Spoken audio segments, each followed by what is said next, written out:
श्री गणेशाय नमः। परम परमात्मने नमः। वेदपुरुषाय नमः। महालक्ष्म्यै नमः। महासरस्वत्यै नमः। श्री गुरुचरणकमलेभ्यो नमः। वक्रतुण्डमहाकाय सूर्यकोटिसम्प्रभ निर्विघ्नं कुरु देव सर्वकार्येषु सर्वदा। सर्वमङ्गलमाङ्गल्ये शिवे सर्वार्थसाधिके शरण्ये त्र्यम्बिके गौरी नारायणे नमोऽस्तुते। वन्दे देवयुमापतिं सूर्यगुरुं वन्दे जगत्कारणं वन्दे वनकभूषणं प्रियधरं वन्दे वसूनापतिं वन्दे सूर्यसकाशवाहिनीनं वन्दे मुकुन्दं प्रियं वन्दे भक्तजनाश्रयं च वरदं वन्दे शिवशङ्करं। बोलिए शंकर भगवान की जय। श्री शिव महापुराण रुद्र संहिता सती खंड अथ द्वितीयोध्याय। सदाशिव से त्रिदेवों की उत्पत्ति, ब्रह्मा जी से देवता आदि की सृष्टि के पश्चात देवी संध्या तथा कामदेव का प्राकट्य। सूत जी बोले, हे नैमिषारण्य निवासियों, मुनियों, ब्रह्मा के इस वचन को सुनकर नारद ने पुनः पापों को नष्ट करने वाली कथा पूछी। नारद जी बोले, हे विवेक, हे महाभाग, आपके मुख कमल से कही जाने वाली कल्याणकारिणी कथा को सुनकर मैं तृप्त नहीं हो पा रहा हूँ। हे विश्व सृष्टा, सती की कीर्ति से युक्त शिव जी के कल्याणमय तथा दिव्य उस संपूर्ण चरित्र को कहिए, मैं उसे सुनना चाहता हूँ। दक्ष की अनेक पत्नियों में से शोभामय सती किस प्रकार उत्पन्न हुई और हर ने किस प्रकार स्त्री से विवाह करने का विचार किया। पूर्व काल में सती ने दक्ष पर क्रोध से किस प्रकार अपने शरीर का त्याग किया। पुनः किस प्रकार हिमालय की कन्या पार्वती हुई और किस प्रकार से प्रकाश में आई। पार्वती का कठोर तप तथा उनका विवाह किस प्रकार हुआ। फिर वे कामदेव का नाश करने वाले शिव की अर्धांगिनी कैसे हुई। हे महामते, इन सब बातों को आप विस्तार के साथ कहिए। आपके सम्मान संशयों को दूर करने वाला कोई दूसरा न हो, न तो है और न ही होगा। ब्रह्मा जी बोले, हे मुने, शिव तथा सती के परम पावन दिव्य एवं गोव्य से गोव्यतम तथा परम कल्याणकारी चरित्र को सुनिए। हे मुने, पूर्व काल में परोपकार के लिए विष्णु द्वारा महान भक्ति से पूछे जाने पर शिव जी ने भक्तवर विष्णु से इसका वर्णन किया था। हे मुनि श्रेष्ठ, उसके बाद मैंने भी यह कथा शिव भक्तों में श्रेष्ठ बुद्धिमान विष्णु से पूछी। तब उन्होंने प्रीतिपूर्वक विस्तार से मुझसे कहा था। मैं सभी कामनाओं का फल प्रदान करने वाले शिव के यश से युक्त उस प्राचीन कथा को आपसे कहूँगा। पहले भगवान शिव निर्गुण निर्विकल्प रूपहीन शक्ति से रहित चिन्ह मात्र एवं सत असत से परे थे। फिर वे विप्र से वे प्रभु सगुण दिव्य रूप शक्तिमान उमा सहित दिव्य आकृति वाले विकार रहित तथा परात्पर हो गए। हे मुने, उनके वामांग से विष्णु, दक्षिण वामांग से ब्रह्मा तथा हृदय से रुद्र की उत्पत्ति हुई। मैं ब्रह्मा सृष्टि करने वाला और विष्णु पालन करने वाले तथा रुद्र स्वयं लय करने वाले हुए। इस प्रकार सदाशिव के तीन रूप हुए। लोक पितामह मुझ ब्रह्मा ने उन्हीं सदाशिव की आराधना कर देव दैत्य मनुष्य आदि समस्त प्रजाओं की सृष्टि की। दक्ष आदि प्रमुख प्रजापतियों की तथा देव श्रेष्ठों की रचना कर मैं बड़ा ही प्रसन्न हुआ तथा अपने को सबसे महान समझने लगा। हे मुने, जिस समय मुझ ब्रह्मा ने मरीचि, अत्रि, पुलह, पुलस्त्य, अंगिरा, कृतु, वशिष्ठ, नारद, दक्ष एवं भृंगु इन महान प्रभुता संपन्न मानस पुत्रों की सृष्टि की, उसी समय मेरे मन से एक सुंदर रूप वाली श्रेष्ठ युवती भी उत्पन्न हुई।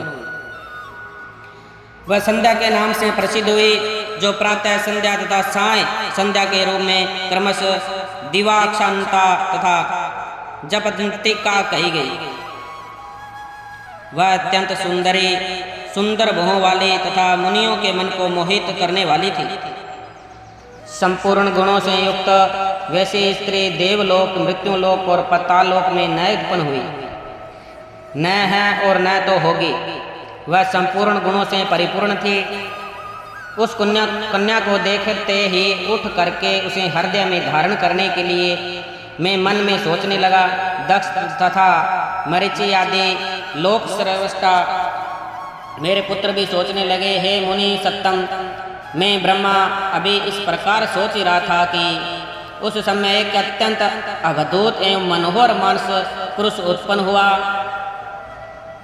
हे तात, वह पुरुष तप्त सुवर्ण के समान कांति वाला, स्थूल वक्षस्थल वाला, सुंदर नासिका वाला, सुंदर तथा गोल उरु कमर जंघा वाला, काले तथा घुंघराले बालों वाला, आपस में मिली हुई भुहों वाला, पूर्ण चंद्रमा के समान मुख वाला, कपाट के समान विस्तृणित छाती वाला, रोमराजी से सुशोभित बादल पर्यंत ऊंचे गजराज के समान आकृति वाला, महास्तुल तथा नील वर्ण का सुंदर वस्त्र धारण किए हुए, रक्त वर्ण के हाथ, नेत्र, मुख, पैर और अंगुलियों वाला, पतली कमर वाला, सुंदर दांतों वाला, मत वाले हाथी सी गंध वाला, खिले हुए कमल के पत्र सदृश नेत्रों वाला, अंगों पर लगे हुए केसर से नासिका को तृप्त करने वाला, शंख समान गर्दन वाला,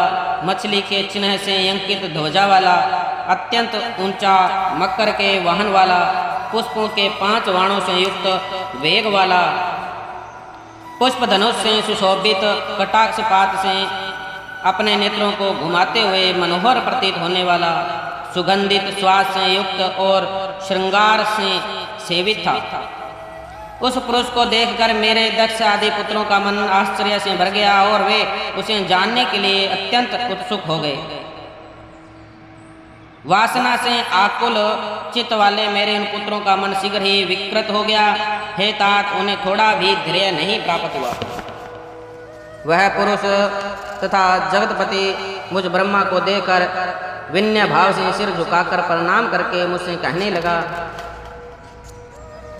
पुरुष बोला, हे ब्राह्मण, मैं कौन सा कार्य करूं? मुझे जो कर्म करणीय हो उस कर्म में मुझे नियुक्त कीजिए।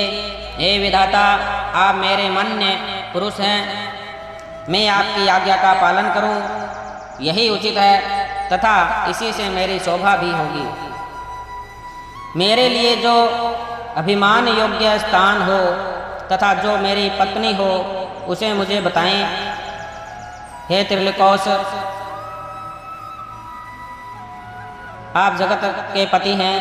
ब्रह्मा जी बोले। उस महात्मा पुरुष के उस वचन को सुनकर मैं ब्रह्मा अत्यंत आश्चर्यचकित हो गया और थोड़ी देर तक कुछ नहीं बोला। फिर मन को नियंत्रित कर और आश्चर्य का परित्याग करके उस कामदेव को बताते हुए कहने लगा। ब्रह्मा जी बोले, तुम अपने इस स्वरूप से और पुष्पों के 5 बाणों से सभी स्त्री तथा पुरुषों को मोहित करते हुए सनातन सृष्टि की रचना करो।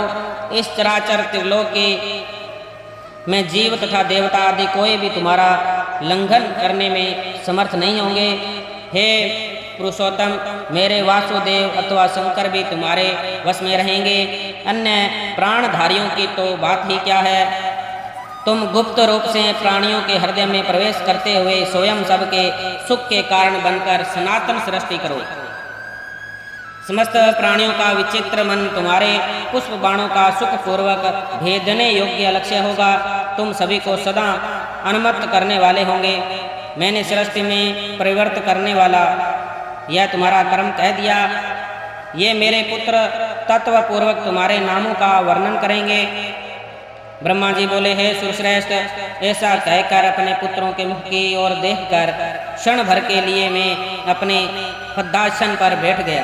बोलिए शंकर भगवान की जय। इस प्रकार श्री शिव महापुराण के अंतर्गत द्वितीय रुद्र संहिता के द्वितीय सती खंड में काम परादुर्भावों का वर्णन नामक दूसरा अध्याय पूर्ण हुआ।